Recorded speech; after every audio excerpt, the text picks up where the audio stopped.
नमस्कार. सखी सह्याद्री कार्यक्रमात मी पूनम चांदोरकर आपलं सगळ्यांचं मनापासून स्वागत करते. मंडळी, व्यसन मग ते कोणतंही असो ते वाईटच असतं. त्याचा अतिरेक हा वाईट आहे. दरवर्षी 31 मे रोजी हा दिवस जागतिक तंबाखू विरोधी दिन म्हणून साजरा केला जातो. कारण दरवर्षी अनेक लोकांचा मृत्यू हा तंबाखूमुळे होतो. म्हणूनच त्या दिवसाची जनजागृती म्हणून हा दिवस आपण साजरा करत असतो. खरं तर तंबाखू ही जीवाला तर हानिकारक आहेच, पण पर्यावरणाला सुद्धा हानिकारक आहे. म्हणूनच 2022ची तंबाखू पर्यावरणासाठी धोकादायक ही त्याची थीम आहे. मग जर काही तंबाखू आपल्या जीवाला, पर्यावरणाला हानिकारक आहे, मग तरीही आपण तिचं सेवन करतो. मग ते का करतो, कशासाठी करतो, त्यामागची कारणं काय आहेत, या सगळ्यांविषयी आज आपण चर्चा करणार आहोत. आजचा आपला विषय काय आहे ते बघूया. आजचा आपला विषय आहे तंबाखूला नको म्हणूया. तंबाखूला नको म्हणूया या विषयावर चर्चा करण्यासाठी, मार्गदर्शन करण्यासाठी अशाच तज्ज्ञ व्यक्तींना आपण आपल्या इथे आमंत्रित केलेलं आहे. आज आपल्याबरोबर आहेत श्रीमती वर्षा विद्या विलास. नमस्कार वर्षाताई. नमस्कार. सखी सह्याद्री कार्यक्रमात तुमचं मनापासून स्वागत. वर्षाताईंबद्दल सांगायचं तर या सामाजिक कार्यकर्त्या असून मुंबई सिटिझन फोरमच्या डेप्युटी हेड आहेत. नशाबंदी मंडळ महाराष्ट्र राज्याच्या सरचिटणीस आहेत. पोलीस प्रशिक्षण कार्यालयात व्यसनमुक्तीवर त्या मार्गदर्शन करतात. सामाजिक प्रश्नांवर विविध वृत्तपत्र, मासिकांमधून त्या लेख लिहित असतात आणि अनेक पुरस्कारांनी त्यांना सन्मानित करण्यात आलं आहे. तसेच आजचे आपले दुसरे पाहुणे आहेत श्री दीपक पाटील. नमस्कार दीपक सर. नमस्ते. कार्यक्रमात तुमचं मनापासून स्वागत. Thank you. Nirmala Niketan college of social वर्कमधून त्यांनी MSW हा कोर्स पूर्ण केला आहे. सलाम मुंबई फाउंडेशनमध्ये गेल्या 14 वर्षापासून ते कार्यरत आहेत. तसेच सध्या ग्रामीण प्रकल्प सहव्यवस्थापक म्हणून ते काम बघतात. म्हणूनच आजच्या आपल्या दोन तज्ज्ञांकडून जर ही गोष्ट वाईट आहे तरीही आपण त्याचं सेवन का करतो या सगळ्यांविषयी जाणून घेणार आहोत. आजच्या आपल्या विषयाला सुरुवात करूया. अतिशय महत्त्वाचा असा आपला विषय आहे तंबाखूला नको म्हणूया. आणि आपल्याबरोबर आहेत वर्षा विद्या विलास आणि दीपक पाटील. कार्यक्रमात दोघांचं पुन्हा एकदा स्वागत. खरं तर आपण म्हणतो की व्यसन वाईट असतं, हे आपलं प्रत्येकाला माहीत आहे. तरीही आपण व्यसन करत असतो. आपल्याला वेळोवेळी त्याच्यावर मार्गदर्शन मिळत असतं, पण तरीही ते व्यसन काही सुटत नाही. सुटतात पण त्याच्यामागेही बरीच कारणं असतात किंवा बरेच प्रयत्न करावे लागतात. वर्षाताई, मला असं विचारायचं आहे की आजचा हा जो दिवस 31 मे रोजी जागतिक तंबाखू विरोधी दिन आपण साजरा करतो, अनेक लोकांचा मृत्यू झालेला आहे या एका गोष्टीमुळे. पण याची पार्श्वभूमी थोडी तुम्ही काय सांगाल? नक्कीच मला फक्त एक करेक्शन करायचं आहे की आपण हा दिवस साजरा नाही, आपण हा संकल्प म्हणून करूया. कारण आपल्याला तंबाखूला नाही म्हणायचं आहे आणि महाराष्ट्राला तंबाखू मुक्तीच्या दिशेनं याला न्यायचं आहे. खरं म्हणजे तंबाखूचा इतिहास तुम्ही जर बघितला ना तर 8,000 वर्षापूर्वीचा इतिहास आहे. म्हणजे ब्रिटिशांनी याला आपल्या भारतात आणलं. म्हणजे पोर्तुगीज ट्रेडर्स म्हणून जे आहेत त्यांनी त्या काळात, म्हणजे मी 1787ची गोष्ट कदाचित तुमच्यासमोर करते आहे, आणि तेव्हापासून ते 1985 पर्यंत वेगवेगळ्या पद्धतीनं भारतात तंबाखूच्या त्या सगळ्या कंपन्या यायला लागल्या आणि पूर्णपणे आपलं प्रस्थ वाढू लागलं. आणि त्या काळातला हा जो काही प्रवास आहे, आणि त्यानंतर मग 1945ला आपण 97ला आपण बघितलं की ते ठिकठिकाणी त्यात पूर्णपणे तंबाखूच्या त्या कंपन्या वाढत गेल्या आणि ठिकठिकाणी त्या टपऱ्या ज्या आज आपल्याला दिसतात आहेत किंवा आपल्या समोर दिसत आहेत. तर हा पूर्ण इतका मोठा पूर्ण ऐतिहासिक प्रवास आहे. आणि मग सर्रास गावच्या त्या कट्ट्यांवर ते पासून त्या म्हणजे कॉलेज आणि शाळा महाविद्यालयाच्या परिसरापर्यंत हा इतका लांबचा त्याचा प्रवास आहे. म्हणजे 8,000 वर्षापूर्वीपासून हा प्रवास जो आहे, जी शेती आणि ज्या गोष्टी आपण बघतोय तंबाखूच्या, त्या पूर्णपणे दिसतात. खरं आहे दीपकजी, आता जसं वर्षाताईंनी सांगितलं की 8,000 वर्षांपासूनचा हा जुना इतिहास आहे आणि तंबाखूची भयानकता ही सत्य स्थिती आहे. राष्ट्रीय आणि आंतरराष्ट्रीय आकडेवारी तुम्ही आम्हाला काय सांगाल की खरंच की हा एवढा त्याचा परिणाम होत आहे आत्ता? खूप चांगला प्रश्न तुम्ही विचारला आहे. तर या ठिकाणी आपण राष्ट्रीय, आंतरराष्ट्रीय आणि आपली महाराष्ट्र राज्याची जर आकडेवारी पाहिली तर खरंच खूप आपणा सर्वांना या विषयावर गांभीर्यानं विचार करणं गरजेचं आहे, लक्षात येईल. या ठिकाणी आपण जर पूर्ण आपल्या भारत देशाचा विचार केला तर जवळपास 138 कोटी लोकसंख्या असलेला आपला भारत देश आहे. त्याच्यामध्ये विचार करा की प्रौढ जे आहेत ते जवळपास 29% प्रौढ या तंबाखूच्या जाळ्यात अडकलेले आहेत. म्हणजे हा GATSचा जो डेटा आहे हा डेटा पब्लिश झालेला आहे. तर या आकडेवारीवरून आपल्या लक्षात येईल की याचं गांभीर्य काय आहे. आणि पूर्णपणे जर आपण महाराष्ट्राचा विचार केला तर जवळपास 26% प्रौढ या तंबाखूजन्य पदार्थाच्या जाळ्यात अडकलेले आहेत. तर या ठिकाणी मला वाटतं आपण हे असं नेहमी म्हणतो की आपला भारत देश हा संपूर्ण विश्वामध्ये युवकांचा देश म्हणून त्याचा गौरव केला जातो. पण दुसरी बाजू अशी आहे की जवळपास आपल्या भारतामध्ये 8% जो युवा वर्ग आहे हा तंबाखूच्या चक्रामध्ये अडकलेला आहे. आपण जर महाराष्ट्राचा विचार केला तर जवळपास 5% युवा वर्ग आहे हा पूर्णपणे तंबाखूच्या जाळ्यात अडकले. ही खूप मोठी भयानक अशी परिस्थिती आहे. त्यामुळे आपल्याला या विषयावर काम करणं गरजेचं आहे. आणि पूर्ण जर वैश्विक विचार केला तर बघा, लक्षात घ्या की जवळपास पूर्ण विश्वामध्ये दरवर्षी 80 लाख लोक केवळ तंबाखूजन्य पदार्थ सेवन केल्यानं मरण पावत आहेत. 80 लाख लोकसंख्या दरवर्षी मरण पावत आहे. आणि भारताचा जर विचार केला तर जवळपास 13 लाख लोक केवळ तंबाखूजन्य पदार्थ सेवन केल्यानं मरण पावत आहेत. दर दिवशी आपल्या संपूर्ण भारतामध्ये जवळपास 3500 लोक केवळ तंबाखूजन्य पदार्थ सेवन केल्यानं मरण पावत आहेत. तर हा खूप मोठा म्हणजे ही खूप मोठी आकडेवारी आहे. आणि आपणा सर्वांना या विषयावर नक्कीच गांभीर्यानं सर्वांनी एकत्र येऊन काम करणं गरजेचं आहे. म्हणजे ही आकडेवारी हेच दर्शवते की आपण जर सामूहिक प्रयत्न केले नाही तर पुढे फार भयावह अशी परिस्थिती निर्माण होईल. म्हणून या आकडेवारी हास्यास्पद किंवा टाळून न नेता आपण या विषयावर काम करणं गरजेचं आहे. बघा, आपण लहान मुलं जे आहेत त्यांची आकडेवारी दिवसेंदिवस वाढत चाललेली आहे. कारण इतर आपल्या महाराष्ट्रामध्ये जरी 5% पर्यंत आकडेवारी आले असेल तर इतर राज्यामध्ये देखील अजून भयानकता जास्त आहे.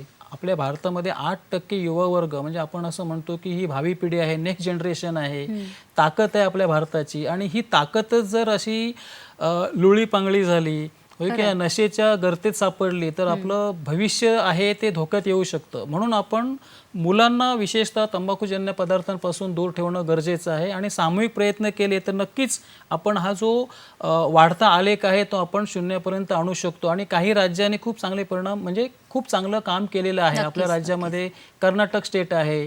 त्या कर्नाटक स्टेटमध्ये युवा वर्ग जो आहे त्यांचं तंबाखू सेवनाचा जो आलेख आहे तो फार कमी आहे. नक्कीच आपण प्रयत्न केले तरी आकडेवारी आपण शून्यापर्यंत आणू शकतो. नक्की दीपकजी, जसं तुम्ही आता सांगितलं की सामूहिक प्रयत्न आपण केले तर ही आकडेवारी आपण नक्कीच कमी करू शकतो. आणि त्यासाठी प्रयत्न काय करणं गरजेचं आहे हे आजच्या कार्यक्रमात आपण बोलणारच आहोत. वर्षाताई, जसं आता आपण आकडेवारी बघितली खरं तर ती खूप भयानक आहे. म्हणजे वर्षाला त्यांनी 13 लाख जे सांगितलं किंवा दिवसाला 3000, तर हे प्रमाण तसं कमी नाही आहे. मग तरीही जर एवढं सगळं आहे, एवढं माहीत आहे, तरीही या तंबाखू सेवनाची नेमकी कारणं काय आहेत? सर्वात प्रथम म्हणजे आत्ता तंबाखूला ते व्यसन आहे म्हणून मानायला लागले. पण जर तुम्ही तंबाखूचा इतिहास आणि जर बघितलात तर पूर्वी हिला कसं माहिती आहे ना, भेटीगाठीत सर्रास तुम्हाला असं तंबाखू ऑफर केली जायची. म्हणजे एक परंपरा ज्याला म्हणू शकतो किंवा एक संस्कृती म्हणू शकतो. आणि जर तुम्ही ती घेतली नाहीत तर तुम्ही म्हणजे आमच्या गटातले नाहीत, म्हणजे तुम्ही काय, म्हणजे ती ऑफर केली पाहिजे. प्रत्येक घराच्या बाहेरचा जो परिसर असायचा ग्रामीण पातळीवर तुम्ही गेलात तर तो पाना आणि त्याच्या डब्यामध्ये जो तंबाखू ठेवला जायचा आणि ती ऑफर केली जायची. त्यामुळे कुठे ना कुठेतरी परंपरा संस्कृती असं आहे. आणि जेव्हा मूल जन्माला येतं, म्हणजे मूल पोटात असतं आईच्या समजा, किंवा त्यातून मग त्याला जे प्रकारचे संस्कार होतात आणि तो त्याचा जन्म होतो आणि त्याला जेव्हा कळेपर्यंत तेव्हा तो बघतो. म्हणजे हा प्रवास जो आहे ना तंबाखूचा, तुम्ही बघाल जी लक्षणं जर आपण बघतो तर कोणाला काही जन्मजात ती वस्तूचं व्यसन नसतं. पण हे जेव्हा मूल मोठं होतं तर आपल्या घरात बघतं की आपल्या घरामध्ये ह्याचं सेवन होतं. मग पुरुषांचं सिगरेटच्या आणि किंवा बिडीच्या स्वरूपात किंवा महिलांचं मिशरी लावण्याच्या स्वरूपात, आणि मग ते बघणं. मग त्यातून मग शाळेत गेल्यावर आजूबाजूच्या परिसरामध्ये जेव्हा अशा प्रकारचे कलरफुल रॅपर दिसतात त्याला, आणि कारण मुलं आकर्षित होतात ना, हे काय आहे ना नेमकं, हे छोटंसं जे काय ते क्युरिसिटी असते मुलांची की यात काय आहे. आणि मोठी माणसं हे घेतात म्हणजे आपण घेतलं पाहिजे, काहीतरी टेस्ट करतात म्हणजे काहीतरी वेगळं आहे अशा पद्धतीने. म्हणजे याला परंपरा म्हणा, संस्कृती म्हणा, थोडासा प्रेशर असतं किंवा समवयस्कर जे असतात त्यांचा दबाव असतो, जिज्ञासा असते. दुसरं की नात्यातलं जी अंतर कमी झाले आहे, त्या जीवनशैलींच्या मध्ये जे बदल झालेले आहेत, ही कितीतरी वेगवेगळी अशी कारणं आहेत. प्रत्येकाची वेगवेगळी कारणं आहेत की तंबाखूच्या सेवनाकडे वळायला. आणि कसं ना, आम्ही सातत्यानं हे सांगत असतो की जर नशेमध्ये नंबर 1 जर कुठला किलर असेल तर तो तंबाखू आहे खरं म्हणजे. आणि मग तर त्याच्यासाठी म्हणून अप्रत्यक्ष ज्या जाहिराती होत असतात, म्हणजे जेव्हा मुलं मोठी होतात तेव्हा बघतात की ज्यांना आयडल्स म्हणतात, आणि ते आयडल्स जर अशा प्रकारच्या ॲडव्हर्टाइजमेंटच्या माध्यमातून, जाहिरातीच्या माध्यमातून जर ते त्या प्रकारचं समोर ठेवत असतील, सातत्यानं अशा प्रकारच्या गोष्टी जेव्हा होतात किंवा मुलांवरती संस्कार घडतात कसे, परिवाराच्या माध्यमातून, शैक्षणिक परिसरातून, आपल्या मित्रपरिवारातून, आपल्या ओळखीच्या लोकातून, आणि मग जे त्यांना आयडल्स मानतात आणि ज्या जाहिराती माध्यमाच्या माध्यमातून होतात आहेत त्या माध्यमातून जर अशा प्रकारच्या गोष्टी येत असतील आणि त्यांचं जर उच्चाटन होत असेल, तर कुठे ना कुठेतरी ही सगळी जी कारणं आहेत, म्हणजे कायद्यातली त्यामध्ये ढिलाई पण आहे, हेही एक कारण आहे की अंमलबजावणी जरा ठोस होईल तर काहीतरी होईल, गैरसमजुती आहेत. आणि दुसरं म्हणजे कधी कधी ह्याला म्हणजे म्हणणं कोणालाही आवडणार नाही, पण धार्मिक थोडंसं आहे त्याला, जे काही गोष्टी समोर येतात. आता आम्ही आम्ही या सगळ्या विषयात काम करतो, त्यामुळे या कामामध्ये आनुवंशिकता पण आहे, म्हणजे आई करते म्हणून मुलींनी केलं, अशा प्रकारच्या गोष्टी पण समोर आलेल्या आहेत. आणि पालकांचं मुलांच्याकडे दुर्लक्ष आहे, त्यामुळे सुद्धा मुलं कुठे ना कुठेतरी अशा प्रकारच्या गोष्टींकडे वळताना दिसतात. अति लाड असतं, अति स्वातंत्र्य असतं, या सगळ्या गोष्टी, अनेक अशी कारणं तुम्हाला भेटतील की हा अशा प्रकारच्या व्यसनांकडे वळतात. कारण सुरुवातीला व्यसनांची जर सुरुवात करायची असेल ना, तर ती तंबाखूपासून होते, सुगंधित सुपारी आणि या सगळ्या गोष्टींपासून होते. नक्कीच. म्हणजे आपण बघितलं की कारणं खूप आहेत. पुढे आपण चर्चा करूया. एक फोन घेऊया. रवींद्र कुडाळकर आपल्याशी बोलतात. नमस्कार रवींद्रजी, बोला. हॅलो. नमस्कार, बोला. माझा प्रश्न असा आहे की लहान मुलांसमोर अनेक मोठी माणसं तंबाखू खातात, यातून लहान मुलं देखील अनुकरण करू शकतात आणि मोठ्यांना समजत नाही की आपण लहान मुलांसमोर खाल्ली नाही पाहिजे तंबाखू. दुसरी गोष्ट अशी, महिलांचे देखील मिश्री लावण्याचं प्रमाण आहे तोंडामध्ये, तर या दोन्ही संबंधी आपण विवेचन करावं आणि मार्गदर्शन करावं. नक्कीच नक्कीच. धन्यवाद रवींद्रजी. तर याविषयी आपण काय सांगू. आणि दीपकजी, तुम्हाला एक प्रश्न विचारायचा आहे की आता जसं ताईंनी सांगितलं की कारणं सांगितली, पण त्याचे शारीरिक दुष्परिणाम नक्की काय काय होतात? तर फार महत्त्वाचा प्रश्न आहे की कारणं आपण जाणून घेतलेले आहेत. तर शारीरिक दुष्परिणाम या ठिकाणी असं म्हणूया आपण की जसं आता वर्षाताईंनी सांगितलं की खरं म्हणजे तंबाखू आहे ही सर्व व्यसनांची जननी आहे. म्हणजे गेटवे ज्याला आपण म्हणतो की युवा वर्गात त्यांनी पदार्पण केल्यानंतर अशी अनेक नशिले पदार्थांकडे त्याची वाटचाल होते, पण लहान वयामध्ये सुरुवातीला त्याची सुरुवात जी होते व्यसनांची तंबाखूजन्य पदार्थांपासूनच होते. आणि आता जसं रवींद्रजींनीही विचारलं की घरातल्या घरातही खाल्लं जातं, तर त्यावेळेलाही काय आपण त्यांच्यासमोर आदर्श ठेवतो? तर मला वाटतं ही आपली प्राथमिक जबाबदारी आहे एक नागरिक पालक म्हणून की लहान मुलं जे आहे ते तुम्ही बरोबर सांगितलं सर की अनुकरण करतात आणि मग कुठेतरी अनुकरण कदाचित तुमच्या समोर करणार नाहीत, पण त्यांची उत्सुकता वाढते, कारण पालक माझे काहीतरी स्मोकिंग करतायत, गुटखा खातायत, तंबाखू, खर्रा असे अनेक पदार्थ महाराष्ट्रामध्ये आहेत. तर मग तो तुमच्या समोर कदाचित खाणार नाही, पण नक्कीच शाळेमध्ये गेल्यानंतर तो प्रयत्न करेल की या पदार्थामध्ये काहीतरी वेगळी अशी चव आहे, म्हणून तो टेस्ट करण्याचा प्रयत्न करतो आणि नंतर मग हळूहळू त्या टेस्टचं रूपांतर व्यसनामध्ये, सवयीमध्ये होत जातं.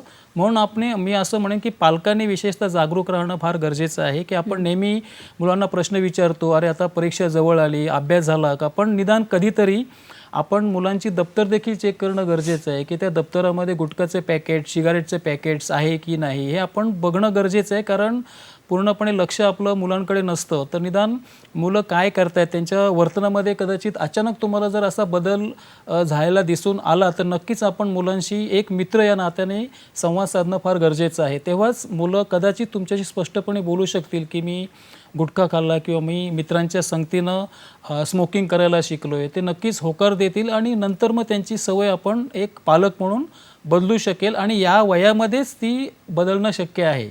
जर तो ॲडिक्ट झाला, युवा अवस्थेमध्ये गेला, तर ते मग ते ॲडिक्शन झाल्यानंतर ती सवय सुटायला त्यालाही फार त्रास होतो आणि मग कठीण जातं. यासाठी ह्या सवयी लागतात. म्हणजे संशोधन हे सांगतं की या तंबाखूजन्य पदार्थांच्या सवयी ज्या आहेत त्या 0 ते 18 वयोगटामध्ये असताना मोठ्या प्रमाणात ह्या सवयी लागतात आणि जर या वयामध्ये या सवयी जर लागल्या नाहीत तर मोठा झाल्यावर युवावस्थेमध्ये गेल्यानंतर तो कदाचित पूर्णपणे कोणत्याही व्यसनांच्या जाळ्यात अडकणार नाही, तंबाखूजन्य पदार्थ घेण्यास तो नक्कीच नकार देईल. पण हा जो वयोगट आहे 0 ते 18 वयोगट, या वयोगटामध्ये आपण पालक म्हणून सतर्क राहणं फार गरजेचं आहे. आणि मुलांनी देखील जर आपल्या संगतदार असतील, आपले मित्र असतील जे गुटखा तंबाखूजन्य पदार्थ किंवा इतर नशिले पदार्थ घेणारे असतील, तर त्या मित्रांपासून आपण दूर राहायला हवं. आणि ही जाणीव आपल्या युवकांमध्ये, विद्यार्थ्यांमध्ये असणं गरजेचं आहे. अगदी खरं आहे, अगदी खरं आहे. आणि जसं त्यांनी सांगितलं की ही जाणीव असणं तर खूप गरजेचं आहे आणि त्याचे दुष्परिणाम काय काय होतात हेही आपण जाणून घेणार आहोत. पण आता वेळ झाली एका छोट्याशा विश्रांतीची. बघत राहा सखी सह्याद्री.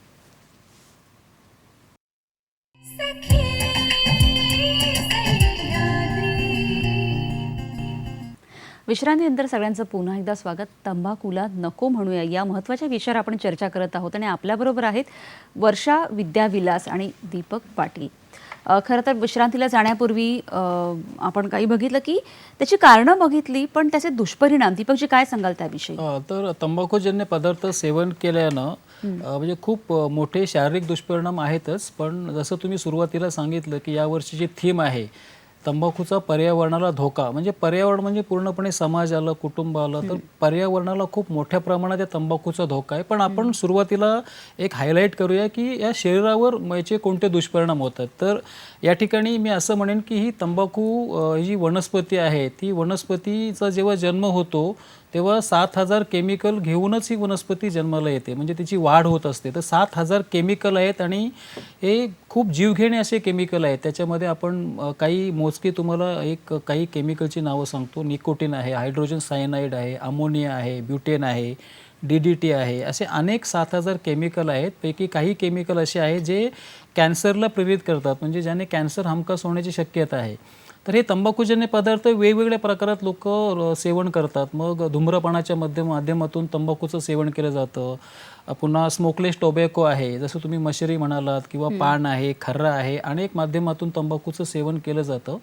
आणि ह्या माध्यमातून 7,000 केमिकल देखील त्या शरीरामध्ये प्रवेश करतात आणि त्यांचं काम आहे शरीरामध्ये गेल्यानंतर त्यांचं अविरतपणे काम सुरू होतं आणि त्याचं रूपांतर मग एकंदर 1, 2, 3, 5, 10 वर्षाने त्याला ते दुष्परिणाम दिसू लागतात. मग हे अल्पावधीमध्ये होणारे दुष्परिणाम कोणते आहेत? तर साधारणपणे सुरुवातीला एखादा व्यक्ती जर फार धूम्रपान करत असेल, गुटखा खात असेल, त्याचे दात आहेत, त्याचा रंग बदलू लागतो. मग वास घेण्याची जी प्रक्रिया आहे ती कमी होते. चव घेण्याची जी क्षमता आहे ती कमी कमी होऊ लागते. तर अशा प्रकारे जी कार्यक्षमता आहे ती कमी होत जाते. आणि एक निकोटीन नावाचा जो एक रासायनिक पदार्थ आहे, हा रासायनिक पदार्थ त्या व्यक्तीस तंबाखूजन्य पदार्थ खाण्यासारखा प्रेरित करत असतो. मग तो कुठे असेल, कार्यशाळेच्या ठिकाणी असेल, प्रवास करत असेल, कुठे बाहेर मूवी बघत असेल, त्या ठिकाणी त्याला असं वाटतं की ज्याला आपण तलप आले असं म्हणतो. मग त्याला असं वाटतं की नाही, आता मला तंबाखू खाणं फार गरजेचं आहे. आणि तंबाखू खाल्यानंतर एक डोपामिन नावाचा केमिकल आहे, तो स्त्रवतो आणि मग त्याला काय आनंद होतो. अरे मग असं म्हणतो ना की उत्साह त्याला येतो. मग म्हणतात ना की आम्ही का खातो, की आम्हाला एनर्जी येते. ठीक आहे, पण ती तात्पुरते असते. नंतर मग सारखं त्याला असं वाटतं की अवलंबित्व जे आहे ते वाढत जातं. आणि मग हे निकोटीन काय करतो, तर रक्तावाटे याचा प्रसार होतो. रक्तवाहिन्या आहेत शरीरामध्ये पूर्णपणे सगळीकडे रक्त हा प्रसार करण्याचं काम रक्तवाहिन्या करत असतात. आणि मग काय होतं, हा जो निकोटीन आहे, हा निकोटीन रक्तवाहिन्यांचा जो आकार आहे तो कमी करण्याचा प्रयत्न करतो. मग रक्तवाहिन्यांचा आकार कमी होतो आणि रक्त पुरवठा ज्या चांगल्या प्रकारे व्हायला पाहिजे त्या प्रकारात होत नाही. आणि मग बघा, बऱ्याच वेळा असं म्हणतात की जो गुटखा खाणारा किंवा तंबाखूजन्य पदार्थ खाणारा व्यक्ती आहे त्याच्या हातापायाची बोटं दुखू लागतात. हा, आपण बऱ्याचदा असं म्हणतो की त्यांना काही ना काहीतरी शारीरिक वेदना सुरू होतात. काय आहे ते आपण जाणून घेऊयात. आधी एक फोन घेऊया. दीपक ठाकरे आपल्याशी बोलतात धुळ्यावरून. नमस्कार दीपकजी, बोला. जयेशजी. तर नमस्कार मॅडम, मी जयेश ठाकरे, बोला. इयत्ता 10वीचा विद्यार्थी धुळ्याहून. तर मॅडम, माझा प्रश्न असा आहे की तंबाखूचे इतके दुष्परिणाम आहेत. भावी पिढी, किशोरवयीन मुले, प्रौढ व्यक्ती सर्वच काही त्याच्या आहारी जात आहेत. आणि जसं सरांनी सांगितलं की वर्षाला 13 लाख लोक मरतात. तर एवढे नुकसान होते देशाचे, आपल्या भविष्याचे. तर सरकार यावर बॅन का लावत नाही किंवा त्यांचं जे प्रोडक्शन आहे ते बंद का करत नाही? कारण लोकांची मानसिकता बदलणे खूप कठीण आहे. मी खूप भाषणे दिली व्यसनावर, व्यसनमुक्तीवर, लोकांना दुष्परिणाम सांगितले, पण त्यावर काही फरक पडत नाही. तर त्यामुळे जर सरकारने जर बॅन लावला तर हे होईल. तर सरकार तंबाखूवर किंवा तंबाखूजन्य पदार्थांवर बॅन का लावत नाही, हा माझा प्रश्न. नक्कीच, धन्यवाद जयेश. खरं तर आता जसं आपण म्हणतोय की युवा पिढी, ज्या युवा पिढीविषयी आपण बोलतेस त्याच युवा पिढीकडून हा प्रश्न आलेला आहे आणि मला असं वाटतं की वर्षाताई खरं तर तो स्वागतार्ह आहे आणि त्यांना तसंच आपण काय मार्गदर्शन करणे खूप गरजेचं आहे. काय सांगाल? नक्कीच थोडासा प्रश्न म्हणजे समजण्यामध्ये प्रश्न असा त्यांनी सांगितला की तंबाखू किंवा आपण हे जनजागृती त्याच्याविषयी करत आहोत तर सरकारकडून त्याच्यावर बॅन का केलं जात नाही त्याच्या उत्पन्नावर, असं की जेव्हा आपण जनजागृती करतोय की ती गोष्ट वाईट आहे. जसं सरांनी दीपक सरांनी आकडेवारी सांगितली की वर्षाला 13 लाख लोक जर याच्यामुळे मृत्यूच्या आहारी जात आहेत तर आपल्या एका युवा पिढीकडून हा प्रश्न आलेला आहे की आपण याचं उत्पादन बंद का करत नाही. नक्कीच हा प्रश्न सातत्यानं आमच्या समोर साथीनं येतो. जसं मी सुरुवातीला सांगितलं की जो आपला काही तंबाखूचा भारतातला इतिहास आहे आणि मग महाराष्ट्रात जर जास्तीत जास्त प्रमाणात तंबाखूची शेती आणि या सगळ्या गोष्टी बघतोय आपण, म्हणजे कुठलीही गोष्ट बंद करणं एका सहीने खूप सोपं आहे. पण मला असं वाटतं तरुणांना मला हे सांगायचं आहे की या देशाचं संविधान एक आहे आणि संविधानामध्ये जी स्वतंत्रता दिलेली आहे की कोणी काय करायचं आणि काय नाही करायचं. संविधानाचं 47वं कलम जे आहे आपलं ते 47वं कलम हे सांगतं की औषधाखेरीज याची उपलब्धता ही कमी झाली पाहिजे. हे मला मान्य आहे की सरकारने हे टप्प्याटप्प्याने कमी करणं आणि सरकार हे टप्प्याटप्प्यानं कमी करत पण आहेत, नाही करत आहे असं नाही. पण सगळ्यात पहिलं म्हणणं आमचं आहे की तुम्ही तरुण म्हणून काय विचार करता. म्हणजे जर आपल्याला माहिती आहे की नशा हा नाश करणाराच आहे, म्हणजे आमचं असं वाक्य आहे की डिमांड आहे म्हणून सप्लाय आहे. आपण सप्लाय बंद करण्याकडे कायद्याने जाऊ, कारण कायदा आहे, कायदा इम्प्लिमेंटेशन करू, त्या सगळ्या गोष्टी करू.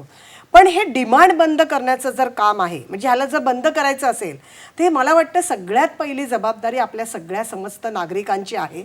जर आपण ही डिमांडच आपल्याकडून बंद केली, म्हणजे आता आम्ही इथे बसलेल्यापैकी कुठल्याही प्रकारचं व्यसन करत नाही, कारण जसं व्यसनांच्या कारणांमध्ये आपण गेलो तर तणाव, पियर प्रेशर वगैरे हे सगळी जी कारणं जर आपण बघितली तर त्या चिंता आणि ते प्रेशर आम्हालाही असतं, पण तरीसुद्धा आम्ही कुठल्याही प्रकारचं व्यसन करत नाही. मग आपल्याला चांगल्या प्रकारची व्यसनं का करू नये, म्हणजे आहे म्हणून व्यसन करतात असं आहे का, उपलब्धता आहे म्हणून करतात असं आहे का. आपल्या ज्या काही संकल्पना आहेत या सगळ्या संदर्भामधल्या, म्हणजे आनंद झाला तरी बसू आणि दुःख झालं तरी बसू, तिने हा म्हटलं तरी बसू आणि त्याने नाही म्हटलं तरी बसू. तरुणांमध्ये जे काही स्टेटस सिम्बॉल आणि फील गुड हा जो काय प्रकार आहे, मला असं वाटतं खूप सोपं आहे बोलणं की बंद केलं पाहिजे. ठीक आहे, बंद करण्यासाठी टप्प्याटप्प्यानं आपण सरकारला कायद्याची अंमलबजावणी करणं, ज्या शेती होत आहेत त्या शेतीची पर्यायी व्यवस्था, पर्यायी शेती उपाय सुचवणं, हे मार्ग तर आपण करूच करू. पण पहिल्यात पहिलं गोष्ट ज्या तरुणांना आमचं म्हणणं आहे ते तरुण स्वतः एक शपथ घेतील का की कमीत कमी मी माझ्यापासून या व्यसनांना दूर करेन, की मी आजचा दिवस नाही हा मंत्र रोज ते जपतील का. म्हणजे मला असं वाटतं की एक तरुणाने जर आपल्या देशातल्या हे ठरवलं मी कुठल्याही प्रकारच्या व्यसनांच्या अधीन जाणार नाही आणि मी आजीवन निर्व्यसनी जीवन जगेन, जर डिमांड कमी झाला तर आपोआप सप्लाय कमी झाला. म्हणजे आमचं एक उदाहरण आहे, मुंबईसारख्या ठिकाणी एका ठिकाणी अशाच पद्धतीनं एक टपऱ्या होत्या. टपऱ्या तुम्ही बघितल्या ना की 1-2 दुकानं सोडली तर तुम्हाला जवळजवळ एकाच ठिकाणी ना 10-12 टपऱ्या दिसतील. कारण तंबाखूच्या व्यसनाचं कसं असतं ना, तुम्ही एक 10 मिनिटं म्हणजे काही सेकंद जरी तुमची ती तलप पकडली ना, पकडून ठेवली, कंट्रोल ठेवला, कारण शेवटी याच्यावर मनाचा ब्रेक, तुमच्या मनाचा ब्रेक हाच यावर उपाय आहे खरं म्हणजे. तर त्यामुळे ती जर ठेवली ना तर तुम्ही कुठे ना कुठेतरी या व्यसनांपासून दूर होऊ शकता. आणि म्हणून मला असं म्हणायचं आहे की तरुणांनी हा प्रश्न करण्यापेक्षा की सरकारने बंद करणं, त्यासाठी एक मोठी मुवमेंट उभी करावी लागेल आणि ती मुवमेंट सातत्यानं आम्ही करतो आहोत, सातत्यानं सरकारबरोबर, आणि सरकारही त्या पद्धतीनं पाऊल उचलतं आहे टप्प्याटप्प्याने. म्हणजे शाळा महाविद्यालयांपासून, हॉस्पिटलपासून, धार्मिक स्थळांपासून यांना दूर करणं, जेणेकरून तरुणांपासून, शाळांपासून किंवा नागरिकांपासून हे कसं दूर होईल, हा एक भाग झाला. पण नागरिक म्हणून आपण त्याचं आपल्याला माहीत आहे, जसं आत्ताच दीपकजींनी सांगितलं किती घातक रसायनं त्याच्यात आहेत, शरीराला किती परिणामकारक आहेत. जर असं असताना आपण हे माहीत असताना सुद्धा आपण हे व्यसन करतोय, तर मला असं वाटतं की आपण एका बाजूला हे करत असताना स्वतःला मनाचा ब्रेक घालणार आहोत का, स्वतः तशा प्रकारचा संकल्प करणार आहोत का की ठीक आहे आपण डिमांडच नसेल तर सप्लाय बघा आपोआप बंद होईल असं मला म्हणायचं आहे. अगदी खरं आहे, अगदी. जसं आता वर्षाताईंनी सांगितलं की मनाचा ब्रेक उत्तम ब्रेक, आपण याविषयी चर्चा करत आहोत, मार्गदर्शन करत आहोत, सगळं करत आहोत, पण तरी मला असं वाटतं की कुठेतरी शालेय विद्यार्थी असो किंवा एक प्रौढ गट असो किंवा ज्येष्ठ नागरिक असो, ज्या ज्या वर्गामध्ये हा तंबाखू हे व्यसन आहे, त्यांनी स्वतः संकल्प केला आणि शपथ घेतली की नाही, मी हे व्यसन करणार नाही, तर हे अधिक सोपं आणि आपल्या स्वतःसाठी अधिक चांगलं होणारी चर्चा अशीच पुढे चालू ठेवायची. पण आता वेळ झाली की छोट्याशा विश्रांतीची. बघत राहा सखी सह्याद्री.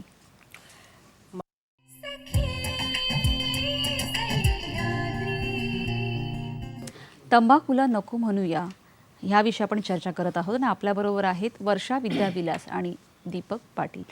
खरं तर वर्षाताई, दीपकजी, आपण ही चर्चा अशी पुढे चालू ठेवायची आहे, पण आधी एक फोन घेऊया. शिवानंद वसेकर आपल्याशी बोलतात निपाणीवरून. नमस्कार शिवानंदजी, बोला. हॅलो. हा, तुमचा प्रश्न विचारा. नमस्कार मॅडम. निपाणी, बेळगाव जिल्हा, कर्नाटकमधून. आणि आपल्या निपाणी भागामध्ये सुद्धा तंबाखूचे उत्पादन भरपूर आहे आणि या ठिकाणी आपले तंबाखूचे वकार वगैरे भरपूर आहेत आणि त्या ठिकाणी महिला पुरुष वगैरे कामाला जातात. पण ते असं काम करता नंतर काय व्हायला की वय झाल्यानंतर त्यांना तब्येत बिघडतोय. मग ते तंबाखू बंद व्हायचं म्हणून असं म्हणतात तेवढंच, पण ते बंद होत नाही, काही नाही. आणि लोकांचा आजार सुद्धा वाढायला लागले. तंबाखूचे पदार्थ म्हणून वगैरे भरपूर त्रास वगैरे व्हायला लागलाय. पण यासाठी सरकारने सुद्धा पुढाकार घेऊन असं बंद करतील काय, आणि सगळं आजार दूर होईल काय, असं माझा प्रश्न आहे. नक्कीच, नक्कीच. धन्यवाद शिवानंदजी.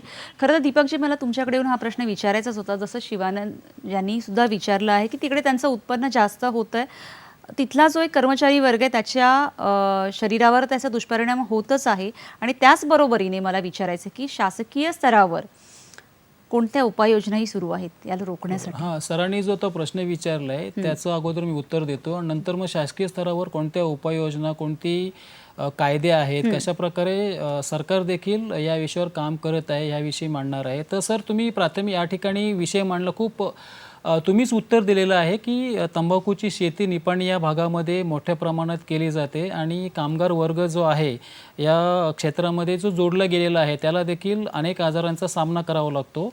तर हे खरं आहे, कारण तो ह्या वनस्पतीच्या संपर्कात आणि पुन्हा ती वनस्पती आल्यानंतर तिची प्रक्रिया केली जाते. प्रक्रिया केल्यानंतर मग तो पूर्णपणे मार्केटिंग होण्यापर्यंत खूप मोठ्या प्रमाणात केमिकलचा मारा देखील केला जातो आणि नंतर मग ती ग्राहकांकडे तंबाखू एक प्रक्रिया केल्यानंतर येते. या प्रक्रियेमध्ये जो कामगार वर्ग आहे या कामगार वर्गामध्ये देखील अनेक आजारांचा त्यांना सामना करावा लागतो. आणि दुसरी महत्त्वाची गोष्ट आहे की काही रिसर्च पेपर देखील पब्लिश झालेले आहे. त्यांचं म्हणणं हे आहे की सातत्याने त्या जमिनीमध्ये जर तंबाखूचं जास्तीत जास्त पीक घेतलं 10 ते 12 वर्ष, तर जी सुपीकता आहे जमिनीची ते हळूहळू कमी होते.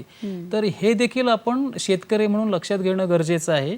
दुसरी महत्त्वाची गोष्ट आहे की जे शेतकरी बांधव आहे, जो वर्ग आहे ज्या ठिकाणी तंबाखूचं पीक घेतलं जातं, त्यांना देखील दुर्धर आजारांचा सामना करावा लागतो. तर मला वाटतं हे आपण म्हणून आम्ही सातत्याने म्हणतो की आपण शेतकरी आणि एक व्यक्ती म्हणून, कामगार असो, व्यापारी असो, आपण विचार करणं गरजेचं आहे की खरंच इतकी घातक जरी वनस्पती असेल आणि आपली जमिनीची सुपीकता जर हळूहळू कमी होत असेल, तर आपण आता ही वेळ आलेली आहे की आपण इतर जे काही पिकं आहेत त्या पिकांचा आपण विचार करू शकतो आणि आपलं जीवन हे आपण वाचू शकतो. तर ही आता सध्या, कारण अजूनही असा कायदा नाही आहे की आपण पीक घेऊ शकत नाही किंवा तंबाखूचं उत्पादन घेऊ शकत नाही, असा कायदा नाही आहे. कदाचित सरकार देखील विचाराधीन असेल आणि तो बनेल कायदा, पण आम्ही असं म्हणतो की आपण आता या क्षणाला विचार करणं गरजेचं आहे की तंबाखूपासून इतर दुर्धर जर आजार होत असतील तर आपण, मला वाटतं, या विषयावर खूप गांभीर्यानं लक्ष देणं गरजेचं आहे. ठीक आहे. आता शासकीय स्तरावर जर आपण बघितलं तर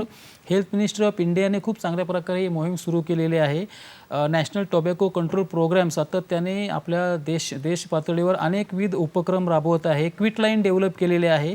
ज्यांना तंबाखू सोडायचं असेल त्यांनी त्या क्विट लाईनवर समुपदेशन त्यांना मिळू शकतं. नरोत्तम सक्सेना फाउंडेशन आहे, त्यांनी देखील एक क्विट लाईन तयार केलेले आहे. त्या फोनवर तुम्ही मोफत तुम्हाला समुपदेशन मिळू शकतं, तुम्ही तंबाखू सोडू शकता. तर अशा प्रकारे राष्ट्रीय स्तरावर खूप मोठ्या प्रमाणात ही मोहीम सध्या सुरू आहे. एक हेतू हाच आहे की जो युवा वर्ग आहे आणि जे बांधव आहेत त्यांनी पूर्णपणे तंबाखूपासून दूर व्हावं. हा अशा प्रकारे नॅशनल टोबॅको कंट्रोल प्रोग्राम संपूर्ण देश पातळीवर आणि राज्य स्तरावर देखील सुरू आहे. आपल्या महाराष्ट्रामध्ये देखील खूप चांगल्या प्रकारे प्रत्येक जिल्ह्यामध्ये ही सेसेशन सेंटर जी आहेत ती सिव्हिल हॉस्पिटल्समध्ये सध्या सुरू आहे. डेंटिस्ट आहेत, ओरल चेकअप केलं जातं. आता नुकताच आपण मंत्रालयामध्ये देखील आरोग्य विभागाच्या सोबत पुन्हा सामाजिक न्याय विभाग आहे, सर्व यंत्रणा एकत्र येऊन आपण खूप मोठा कार्यक्रम त्या ठिकाणी घेतला होता. तर अशा प्रकारे हे जे कार्यक्रम आहेत राज्यस्तरावर आणि राष्ट्रीय स्तरावर सुरू आहेत. महाराष्ट्रामध्ये एज्युकेशन विभागाने देखील खूप मोठ्या प्रमाणात याच्यामध्ये आघाडी घेतलेली आहे. आज आपल्या महाराष्ट्रामध्ये 1,10,000 शाळा आहेत. तर ह्या 1,10,000 शाळांमध्ये देखील ही मोहीम खूप मोठ्या प्रमाणात सुरू आहे. कारण मगाशी आपण म्हणालो की तंबाखू जननी आहे, त्याची सुरुवात लहान वयात होते, हो की नाही. तर मग ही लहान मुलं जी आहेत ही शाळेमध्ये येतात. ही जर मुलं तंबाखूजन्य पदार्थांपासून दूर राहिली तर नक्कीच भविष्यात तंबाखूजन्य पदार्थापासून दूर राहतील. जर शालेय अभ्यासक्रम आपण जर बघितली तर महाराष्ट्रामध्ये 5वी ते 12वी पर्यंतच्या शालेय अभ्यासक्रमामध्ये खूप चांगल्या प्रकारे तंबाखूचे दुष्परिणाम काय आहेत, आपण तंबाखूजन्य पदार्थांचे दुष्परिणाम लक्षात घेऊन आपलं गाव आहे, शहर आहे, यामध्ये कशा प्रकारे आपण जनजागृती करू शकतो या संदर्भात खूप चांगल्या प्रकारे उद्बोधन केलेलं आहे. तर आणि गावागावात देखील आता खूप चांगल्या प्रकारे स्वतः मुलं देखील पुढाकार घेऊन आपल्या शाळा आहेत त्या तंबाखूमुक्त करण्याचा प्रयत्न करत आहेत. Yes. तर शासकीय स्तरावर खूप चांगलं काम सुरू आहे. पण तरी देखील मी असं म्हणेन की आपण एक नागरिक म्हणून देखील आपण काम करणं गरजेचं आहे. आपलं एक शस्त्र आहे जे आपले शासनाने तयार केलेलं आहे की तंबाखू नियंत्रण कायदा. हा कायदा खूप आपल्या भारतामध्ये संपूर्ण विश्वाचा जर विचार केला तरी भारतामध्ये खूप चांगल्या प्रकारे म्हणजे कॉम्प्रेहेन्सिव्ह असा हा जो ॲक्ट आहे हा तयार केलेला आहे, तंबाखू नियंत्रण कायदा 2003. तर या कायद्याचा जर विचार केला आणि कायद्याची खूप चांगल्या प्रकारे अंमलबजावणी केली तर नक्कीच आपण विधायक बदल आपल्या समाजामध्ये शाळांमध्ये आपल्याला दिसतील. पण आपण फक्त हा कायदा आहे, या कायद्याची अंमलबजावणी आहे, हे दायित्व आहे, सरकारनेच केलं पाहिजे असं न म्हणता नागरिकांनी जर अंमलबजावणी केली तर नक्कीच आपल्याला आजूबाजूला चांगल्या प्रकारे आपण विधायक बदल आपल्याला दिसतील. नक्कीच नक्कीच दीपकजी. आपण ही चर्चा पुढे चालू ठेवू. एक फोन घेऊया. उमा महाजन आपल्याशी बोलतायत तासगाववरून. नमस्कार उमाजी, बोला, तुमचा प्रश्न विचारा. हा, विषय खूप चांगला आहे, अगदी विचार करण्यासारखे आहे. आमचे सरकार मायबाप समजतात आमचे, प्रजेचे हितच त्यांचं काय कर्तव्य आहे. त्यांच्या तनामनासाठी त्यांनी शुद्ध हवा, प्रदूषणमुक्त हवा, सकस आणणं, शुद्ध पाणी, हे सगळे त्यांचे कर्तव्य समजतात. आणि आम्हाला काय करतात, तुम्ही प्रदूषण करू नका, तुमच्या आरोग्याला सांभाळा. हे एक घातक हेच तुम्हाला तंबाखू आमच्या समोर ठेवून खाऊ नका खाऊ नका, म्हणजे काय चाललंय, काय तुम्ही चेष्टा करता का? हा, हे काय तर दुटप्पीपणा आहे, सरकारचा ही दुटप्पीपणा आहे. कुठतरी आपण थांबवलं पाहिजे. आता ह्यासाठी काहीतरी मोठं उग्र आंदोलन केलं पाहिजे का? नाही, नशा हे कंट्रोल होत नाही, ते समोर नसेल तर खाणारच नाही ना लोक. ठीक आहे, दारू पिऊ नका, दारू पिऊ नका, पुन्हा मागच्या दारान दारूबंदी करायचं, पुन्हा दारू सुरू करायचं. हे केवळ लोकांचा समाजाचा खेळ चाललाय का? काय माकड समजतात का? चेष्टा करतात का आमचे? नक्कीच. धन्यवाद उमाताई, तुमचा प्रश्न आमच्यापर्यंत पोहोचलाय. खरं तर आत्ताच मगाशी वर्षाताईंनी आपण या विषयावर बोललो आणि खरं तर जरी आपल्यासमोर ती गोष्ट असली तरी आपल्या मनाचा संकल्प किंवा दृढनिश्चय हा खूप महत्त्वाचा आहे आणि अजूनही त्याचे काय परिणाम किंवा आपण कशा पद्धतीने रोखू शकतो किंवा आपली त्यात काय मदत होऊ शकते या सगळ्यांविषयी आपण जाणून घेणार आहोत. पण आता वेळ झाली एका छोट्याशा विश्रांतीची. बघत राहा सखी सह्याद्री.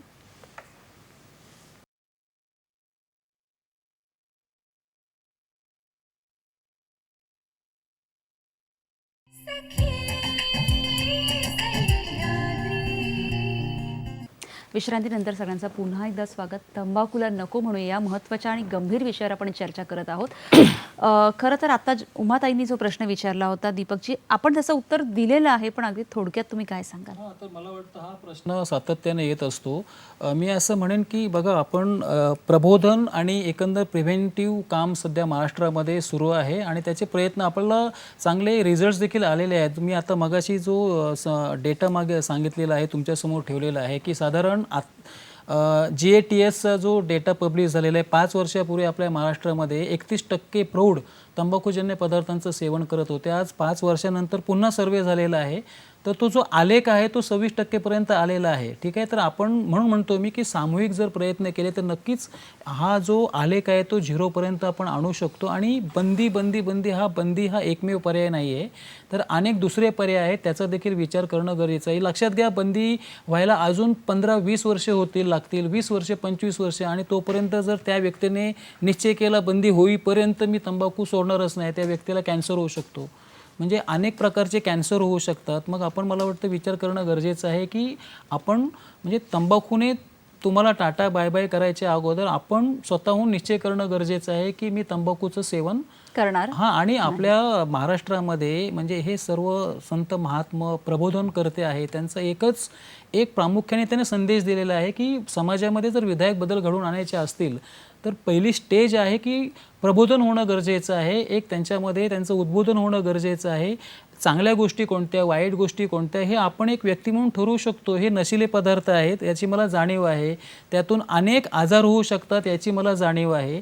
आणि ही जाणीव जर आपण या वयामध्ये लहान मुलांना जर दिली करून, तर नक्कीच ही मुलं जी आहेत ही मुलं तंबाखूजन्य पदार्थांपासून दूर राहतील. आणि आपण मगाशी रिझल्ट बघितलेले आहेत, महाराष्ट्रामध्ये फक्त आता 5% जी युवा वर्ग आहे ते तंबाखूजन्य पदार्थांच्या चक्रव्यूहात अडकलेले आहेत. आणि हे चक्रव्यूहच आहे, म्हणून म्हणतोय आपण याच्यापासून दूर राहणं गरजेचं आहे. अगदीच खरं आहे. वर्षाताई, मला तुम्हाला विचारायचं, जसं आपण मगाशी म्हटलं की शासकीय स्तरावर काय प्रयत्न होत आहेत हे आपण बघितलं, त्यानंतर नुसती बंदी घालून उपयोग नाही, तर त्याच्यासाठी आपण काय केलं पाहिजे, प्रत्येकाने त्याच्यात काय इनपुट आहे हे सुद्धा आपण बघितलं. पण सर्व स्तरावर तंबाखूला रोखण्यासाठी काय प्रयत्न करणं गरजेचं आहे, आणि त्याच बरोबरीने नशाबंदी मंडळाच्या माध्यमातून महाराष्ट्रात तुमचं कार्य काय पद्धतीने सुरू आहे, काय सांगाल? नक्कीच तंबाखूला नाही म्हणा हे आता याच्यासाठी म्हणावं लागतं. आणि सातत्यानं जागतिक आरोग्य संघटना दरवर्षी एक वेगळी थीम घेऊन वर्षभर काम करतं. मी म्हटलं 31 मे हा जरी दिवस तंबाखू विरोधी दिनाच्या निमित्ताने आपण संकल्प दिवस म्हणून पण लोकांपर्यंत पोचलो असलं तरी मला असं वाटतं 365 दिवस या विषयावरती काम करणं गरजेचं आहे. आणि म्हणून सप्लाय रिडक्शन, डिमांड रिडक्शन आणि हार्म रिडक्शन, इथे या सह्याद्री वाहिनीवरती आम्हाला या चर्चेत ऐकणाऱ्या आणि प्रश्न विचारणाऱ्या सगळ्यांना मी सांगू इच्छितो की या 3 स्तरावरती आपण फक्त शासन, प्रशासन आणि लोकप्रतिनिधींकडून अपेक्षा तर करायचीच आहे, प्रश्नच नाही, पण सगळ्यात जास्त मोठा सहभाग मालक म्हणून या देशाचे, नागरिक म्हणून आपला असणार आहे. आणि हा जर कंट्रोलमध्ये करायचा असेल तर वेगवेगळ्या टप्प्याने आपल्याला काम करावं लागेल. एकीकडे असलेला कायदा अंमल होतो की नाही तो आपण बघतोय का? इतका चांगला 2003चा तंबाखूचा कायदा आहे. आपल्यापैकी किती पालक आपल्या शाळा महाविद्यालयांच्या जवळ जर एखाद्या टपरीमध्ये अशा प्रकारचे तंबाखूजन्य पदार्थ विक्री करत असतील, त्याचा एखादा फोटो काढून किंवा त्याची एखादी माहिती शाळेपर्यंत आणि लोकल पोलीस स्टेशनपर्यंत पोहोचवतात आहेत.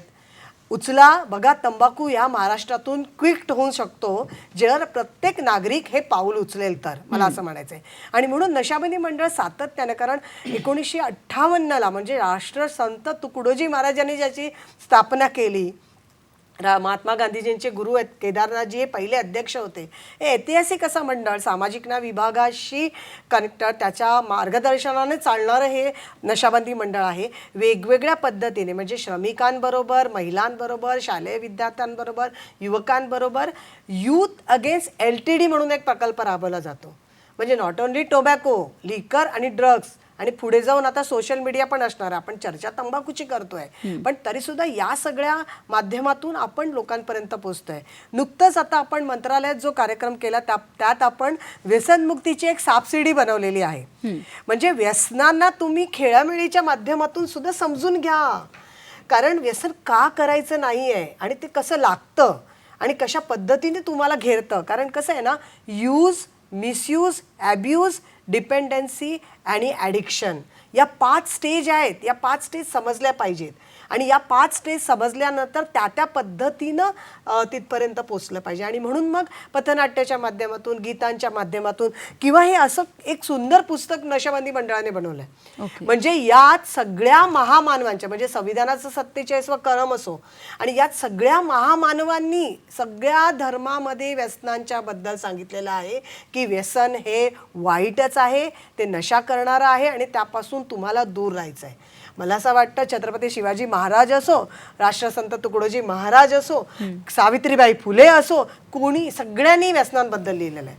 मग ह्या सगळ्यांना जेव्हा एक पुरोगामी महाराष्ट्र आपण जेव्हा फॉलो करतो, एक नागरिक म्हणून मला असं वाटतं ही सगळी कामं करत असताना आम्ही वेगवेगळ्या प्रकारचं, म्हणजे व्हॅलेंटाईन डे आला तरी आम्ही म्हणतो, आम्ही व्हॅलेंटाईन डे साजरा करतो की प्रेम करा पण जोडीदार निर्व्यसनी निवडा.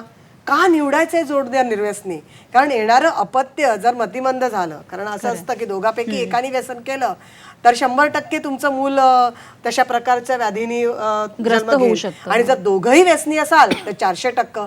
त्यामुळे आपल्याला विचार करायचा आहे की आपण जी पिढी जन्माला घालणार आहोत त्याचं नुकसान सुद्धा, कारण त्याचं काय म्हणजे त्याचं दुर्दैव आहे ना की त्यांनी आई वडील जे व्यसन करत असतील, मग ते तंबाखूचं असेल कुठल्याही प्रकारचं व्यसन असेल. मला वाटतं ह्या वेगवेगळ्या माध्यमातून नशाबंदी मंडळ काम करतं, ॲडव्होकसी लेवलवर काम करतं, सातत्यानं सरकारला सांगणं, नेटवर्किंग करणं, संस्था संघटनांना जोडणं आणि खास करून या सगळ्या पद्धतीने प्रचार प्रसार प्रबोधनाच्या माध्यमातून मतपरिवर्तनाने आपण व्यसनमुक्तीकडे कसं येऊ शकतो या अशा प्रकारचं काम केलं जातं. अगदी खरं आहे. खरं तर दीपकजी, मला तर तुम्हाला असं विचारायचं आहे की तुम्ही दोघंही समाजात प्रामुख्याने या विषयावर काम करत आहात. खूप वेगवेगळी आव्हानं तुमच्यासमोर येत असतील, त्याच्याबद्दल काय सांगाल किंवा एखादा अनुभव काय सांगाल थोडक्यात?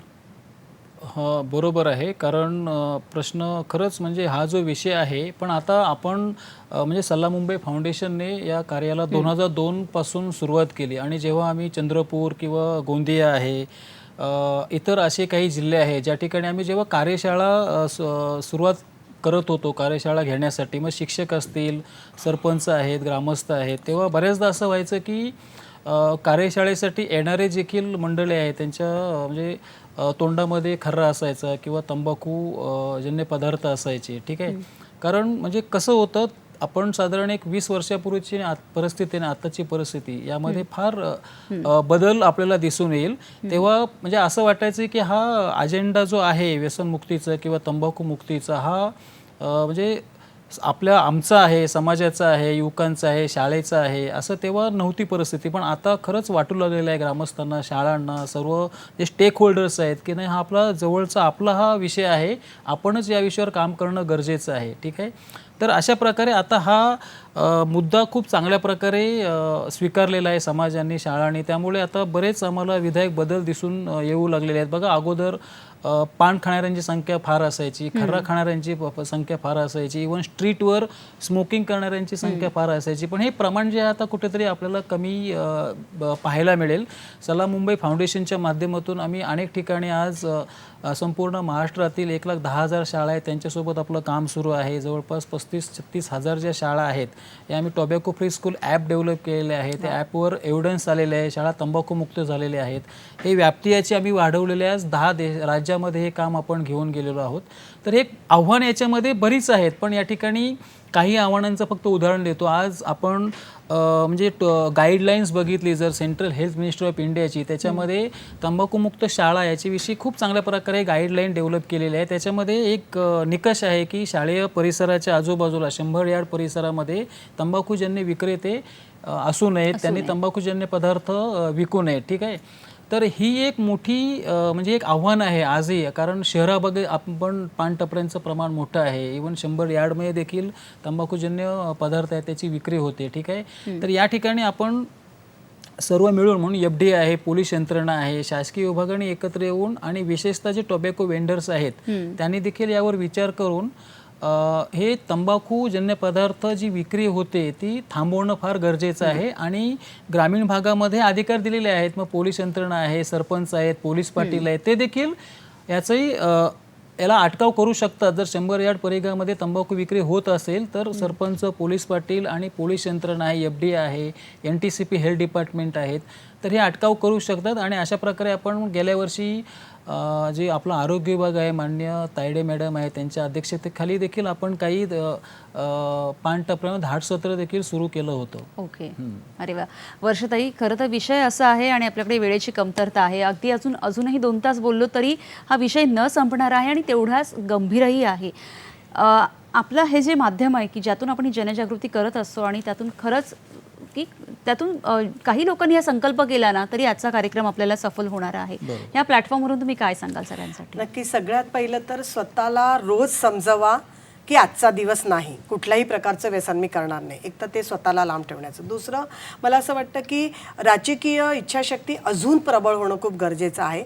आपण सरकारी पातळीवरती, प्रशासकीय पातळीवरती खरंच खूप चांगला कृतिशील कार्यक्रम होतो आहे, पण त्या कृतिशील कार्यक्रमाला बजेटची पण गरज आहे आणि त्याला अजून कृतिशील करणं मला असं वाटतं खूप गरजेचं आहे. आणि दुसरं, समाजात जी मानसिकता आहे ना की तंबाखूने माणूस मरत नाही, तर मला वाटतं ती मानसिकता कुठून तरी पुसून टाकली पाहिजे, कारण ते वाईटच आहे. तो आतमधून पोखरतो आणि माणसाला मारून टाकतो. त्यामुळे ते एक गरजेचं आहे. आणि कायदा जो आहे तो अंमल करण्यासाठी, असलेला कायदा अंमल करण्यासाठी लोकांनी, पालकांनी आणि नागरिकांनी मला वाटतं पहल करणं गरजेचं आहे. आणि व्यसनी व्यक्तींनी स्वतः हा निर्धार केला पाहिजे की मला यातून मुक्त व्हायचं आहे. आणि त्यामुळे दुसरं गोष्ट आहे की जे व्यसन करतात त्यांनी हे समजलं पाहिजे की त्यांनी केलेलं व्यसन म्हणजे तंबाखू खाणं किंवा सिगरेट पिणं, ते जेव्हा व्यसन करतात तेव्हा ते करतात, त्यांना त्रास होतोच होतो, पण जे व्यसन ते करत नाहीत त्यांच्या धुरामुळे इतर जण जे व्यसन करत नाहीत त्यांना त्रास होतो आहे. त्यामुळे मनुष्यहानी वाचायची असेल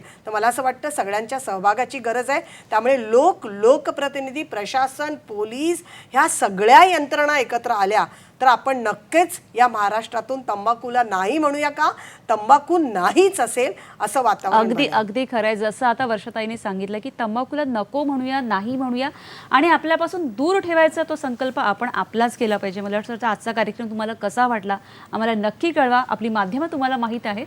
फेसबुक आहे www.facebook.com/DD सह्याद्री. जीमेलवर तुम्ही तुमच्या प्रतिक्रिया, तुमचे प्रश्न आमच्यापर्यंत पाठवू शकता. आपला जीमेल आय डी आहे sakisayadri@gmail.com. यूट्यूबवर आपला हा कार्यक्रम आणि इतरही कार्यक्रम तुम्ही पुन्हा बघू शकता. तसंच आपला ट्विटर आय डीसुद्धा आहे. दीपक सर, वर्षाताई, आज तुम्ही इथे आलात आणि या विषयाचं गांभीर्य आमच्यापर्यंत, आमच्या सगळ्या प्रेक्षकांपर्यंत, युवा पिढीपर्यंत पोहोचवलं, त्यासाठी खरंच खूप खूप धन्यवाद. Thank you very much. भेटूया पुढील भागात पुन्हा एका नवीन विषयासह. तोपर्यंत नमस्कार. थँक्यू.